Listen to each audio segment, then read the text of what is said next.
Hey guys, welcome back to my channel, or welcome if you are new. I kind of had a hankering for some baking, so that's what we're gonna do. I figured if I'm gonna do it, I might as well share it with you. But we have a beautiful fall day. The sun is out, but it's a little bit crisper. Then it's kind of been a little bit warm in the afternoons, but and maybe it was if I was sitting in the sun, I don't know. But I took a break from just taking care of stuff. I was sitting out my patio and it was in the shade and I could smell all the smells of fall. Something was, wood was burning or something. I could smell the leaves and the crisp breeze. And I was like, I really want to make something. So I went to my Pinterest board and I had this recipe pinned and I figured it's time to give it a try. We're going to make some pumpkin brownies. And I figured if I'm baking, I might as well take you guys along and let you know what I think. So let's get started. All right, so this recipe has a couple different steps because it's like a layered dessert, so to speak, but it's not hard, or at least it doesn't look hard. I will have the recipe linked down below. It is from a website called Lil Luna, and I feel like I've used recipes from this blog or whatever with this website before. Anyways, let's get started. So in one bowl, we're going to put in 3/4 cup of all-purpose flour. I'm gonna add in a 1/2 teaspoon of salt. I'm using a 1/4 teaspoon. And then a 1/2 teaspoon also of baking powder. Just gonna mix this up with a fork and set this to the side. In our second bowl, we're gonna add in 3/4 cups of melted butter. And I decided to use one stick of salted butter and a 1/2 stick of unsalted butter. Recipe did not specify, that's just what I did. To our butter, we're gonna add 1.5 cups of sugar and 2 teaspoons of vanilla. I'm just gonna mix that together. And then it says just using a spoon. I'm just gonna use this spatula. We're going to add in the eggs one at a time. I pre-cracked them just to make it a little bit smoother when filming. All right, now we're going to gradually add in our flour mixture. So just add a little bit, combine it, and then add the rest until it's all mixed in. I don't think I mentioned it, but you want to preheat the oven to 350 degrees. And you're also going to want an 8 by 8 inch baking dish. I think my square pan is a 9 by 9, but that'll be fine. It just means that they'll be a little bit thinner and they might not take as long to bake. So just keep that in mind if you use a different size pan.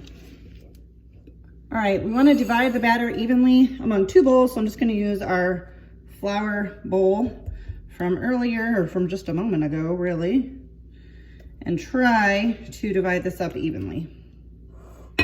Looks about even to me. All right, in half the batter, we want to add in 1/4 cup of cocoa powder and 1/2 cup of semi-sweet chocolate chips.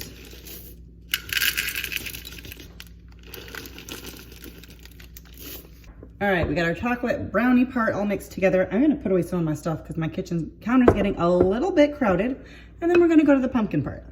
Okay, I have a little more working space. So now we need to add into the other half of the batter, 1/2 cup of pumpkin puree. I just have some that I left over that I had frozen. I do that when I don't use the whole container or can of whatever.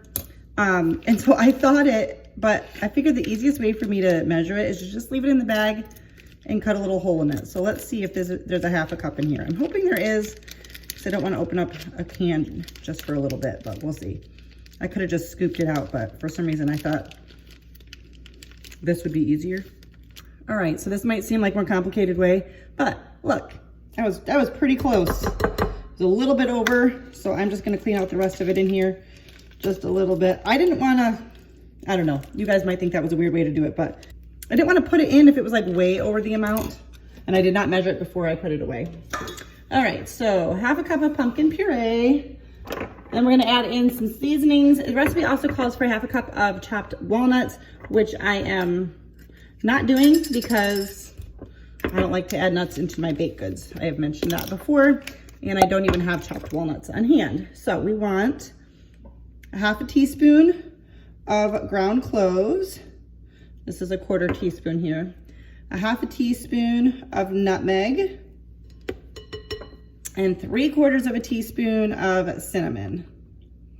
Y'all, it is smelling like fall up in my kitchen. and I'm excited. All right, now we're just gonna mix this together here. I'm so excited to eat these tonight. I may end up eating them before dinner. It's almost 5 o'clock, but we probably won't eat dinner till like 7 or 8. And these will be out of the oven by like 6. All right, so mine is an 8 by 8, okay. I'm gonna grease this here. I'm using coconut spray, but whatever you want. Spread half of the chocolate batter in the bottom. Chocolate one is a lot thicker than the pumpkin one. Just a note that I'm making. Now we're gonna spread half of the pumpkin on top of this. I'm gonna try to pour it a little bit because it's a lot thinner. All right, and now what you wanna do is it says to add dollops. Oh my goodness, making a mess. Okay, well, I just tried that and the batter is delicious. You're gonna add dollops of the remaining, both of the batters, I suppose, across the pan. So since the pumpkin one can't dollop as well, I'm just gonna try to scatter it. I know this is looking a little bit sloppy, but it's gonna get better, or so the recipe would indicate. All right, now you're just gonna take a knife and gently swirl this together. You're seeing a little bit more of the pumpkin because, like I said, it was a little bit runnier. So I'm just kind of lifting my knife up every once in a while to try to get a little bit more of that marbled look. Oh my goodness. All right, we're gonna take this and put this in the oven at 350 for 45 to 48 minutes.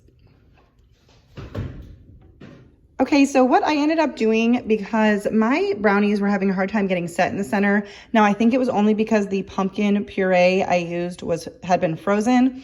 And when I thought it had a little bit more, like it was more liquidy than if it was just like fresh from the can. You can use it frozen. I've done that for other things before, but I think I just should have strained off some of the extra liquid. So anyways, it was taking a little longer to be set in the center. So I just ended up covering up the edges with some foil so that they didn't get overdone. And I ended up cooking it for an extra 10 minutes. So I think I did a total of 55 minutes. And then my toothpick came out clean. So we're just gonna let this cool.